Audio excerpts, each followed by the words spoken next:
Goeiedag broers en susters, baie welkom by vandag se erediens.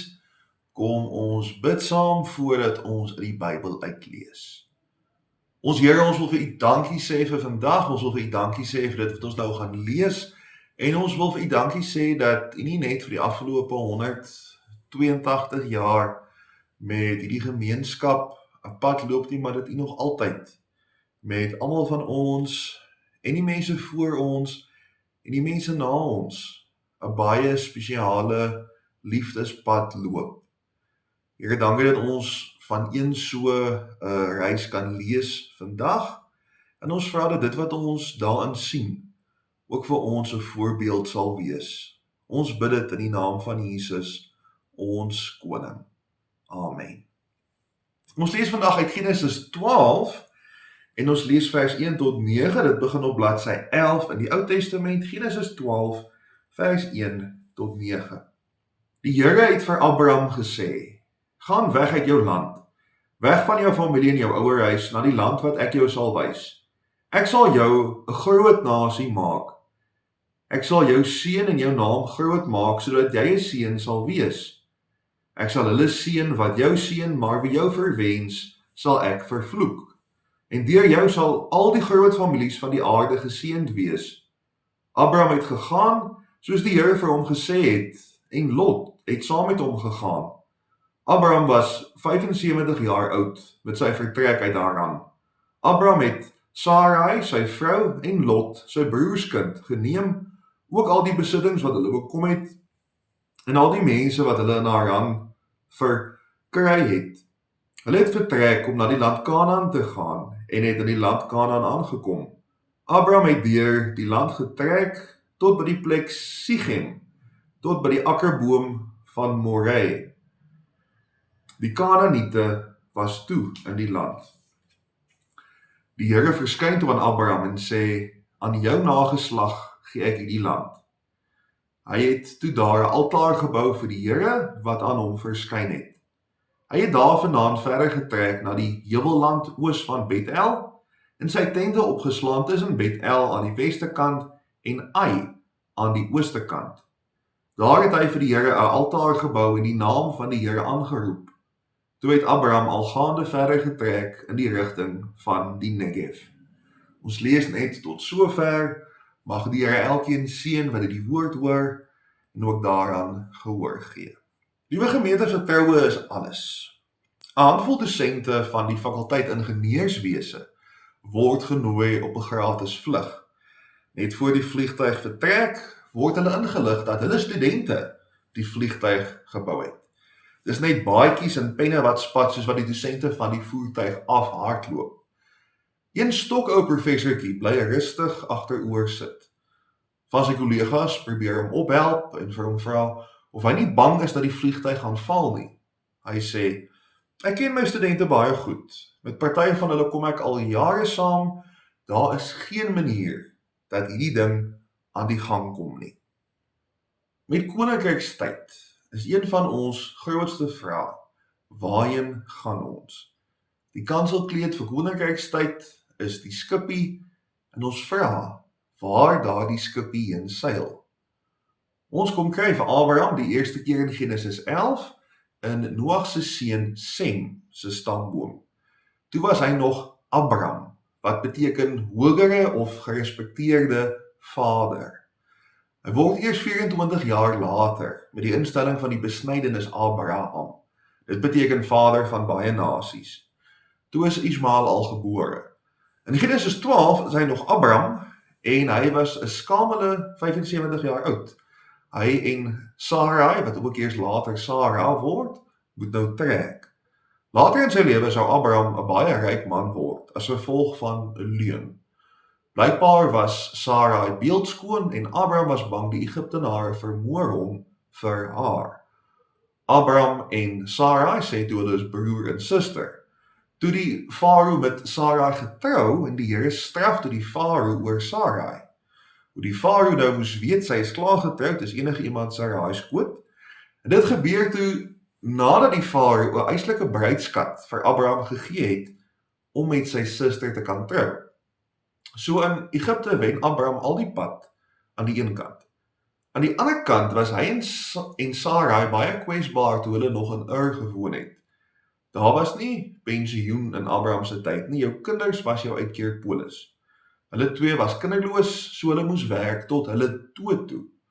Nie Abraham of Sarai was jonk nie en hulle kon fisies nie meer kinders hê nie. Hulle was in 'n hopelose situasie.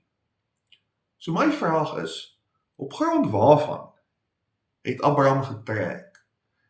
Die Here sê nie vir Abraham, loop of ek tref jou met vuur nie. Abraham kry 'n baie besonderse belofte. God gebruik in die Hebreëus 5 keer 'n werkwoord wat eindig met ek. In Hebreëus praat almal 'n bietjie soos Yoda van Star Wars. Dis eers die werkwoord, dan die voorwerp en die onderwerp, die doener van die werkwoord, is deel van die werkwoord. So dit lees, ek sal maak jou 'n nasie groot. Ek sal seën jou. Ek sal groot maak jou naam. Ek sal seën hulle wat seën jou. Ek sal vervloek hulle wat vervloek jou. Dis 5 beloftes na mekaar. Wie is die een wat die werkwoord uitvoer en die beloftes wat die Here maak? Is dit God of is dit Abraham? Soos soveel keer in die Bybel is die Here die een wat beloof om te doen. Abraham en Sarai trek, dink ek, want God beloof om wonderlike dinge vir hulle te doen. Abraham is nie die een wat in beheer is nie, maar die Here is. Die eerste tree in Abraham en Sarai se reis is om bloot op die Here te vertrou. Abraham, dis wat ek sê ek gaan doen, so kom saam en sien vir jouself. Die tweede tree op die reis is heel wat moeiliker. Sommer nie verbygaan sonder dat dit bespreek word, is Abraham se status as seun. God sê vir Abraham, jy sal tot seën wees vir die groot families of die stamme van die aarde en hulle sal deur jou deur God geseën wees. As Abraham vandag in Victoria Wes gewoon het, was dit die Higgoes en die van Heerdens. Dis 'n verskriklike verantwoordelikheid, is dit nie? Dis nie net dat God nou vir Abraham en Sarai op hulle ou dag verhuis nie. Dis nie net dat hulle 'n biologies onmoontlike nageslag beloof is nie. Dis die enorme verantwoordelikheid om God se seën vir al die mense te wees. Een interpretasie hiervan is dat Abraham lei tot Jakob, tot Juda, tot Dawid en dan tot Jesus. Jesus, soos ons tog almal weet, is lief vir almal, ongeag uit watter stam hulle voorsate is. Dis 'n geldige interpretasie, maar nie heeltemal 'n volledige een nie. Vir ons Christene, wat 99% uit die heidene nasies uitkom, is dit goed dat Abraham inklusief is. Ons wil graag hê, hy moet God se agent teenoor die hele wêreld wees, ons ingesluit. Maar wat sê die Jode self oor hierdie stelling oor Abraham? Een Joodse rabbi skryf hierdie jaar nogal, dat Abraham en die Jode soos sterre in die naglig moet wees. Hulle is veronderstelling oral waar daar donkerte is, 'n bietjie lig te bring. So as nie eers die Jode glo, Abraham moes net vir sy eie belange leef nie, kan ons ook nie. Ons lees dat Abraham in Kanaan tussen Bethel en Ai 'n land van sy eie kry. Dis waar hy sy huisie kan skrob, waar hy tuis kan wees. Hy word nie gesê om God vir homself te hou nie, maar eerder om 'n seun te wees. In Genesis 17, waar Abraham word die besnydenis ingestel as teken van die verbond. Maar dis nie net Abraham en sy nageslag wat besny word nie, dis sy hele huishouding. Dis ook die slawe se kinders en die aanneemkinders. In Genesis 14 lees ons dat Abraham se neefie Lot ontvoer is. Toe was daar 'n burgermag van 318 mans wat Abraham kon vat om vir Lot te gaan red. En die mans wat saam met hom en Lot getrek het, hulle was daai mense. Hoeveel van hulle was Abraham se direkte nageslag? Abraham het toe nog nie kinders gehad nie. So selfs met die eerste tekens van die verbond, was daar al 'n plekkie vir vreemdelinge. Dis hoekom ons kan sê, God roep vir Abraham om vir alle volke te wys hoe om God te dien. Hy, Sarai en hulle huishouding word geroep om die mense te wys hoe lyk geloof. Klink dit bekend? Ons is in dieselfde bootjie as die liggaam van Christus. Ons word ook geroep om vir ons gemeenskap tot seën te wees. As ons dan nou vra, waarheen gaan ons? Kan dit ons gou oorweldig. Mense voel, dalk is ons self soos Abraham. Hoe moet ons nou die gereedskap en die hulpbronne kry om 'n ligpunt te wees? Ons is gewone mense, nou moet ons taktieke van vooraf uitwerk. Ons kort 'n 5-jaar plan, 'n 10-jaar plan, 'n 20-jaar plan. Ons moet dit net optoewer in die lig uit. Maar dis nooit wat God van Abraham verwag het nie. God het net gesê, kom saam. En Abraham het gegaan. Maar toe Abraham gaan, het hy nie aanhoudend teruggekeer na waar hy vandaan gekom het nie. Hy het nie moed opgegee na 'n week se probeer nie. Selfs toe daar 'n hongersnood was, later in die hoofstuk, het hy vir 'n rukkie in Egipte gaan woon. Hy gaan nie terug nie. Partykeer vra die Here van ons om iets nuuts te probeer. Miskien is dit 'n nuwe ritme, 'n nuwe manier van doen of dalk net 'n nuwe uitkyk.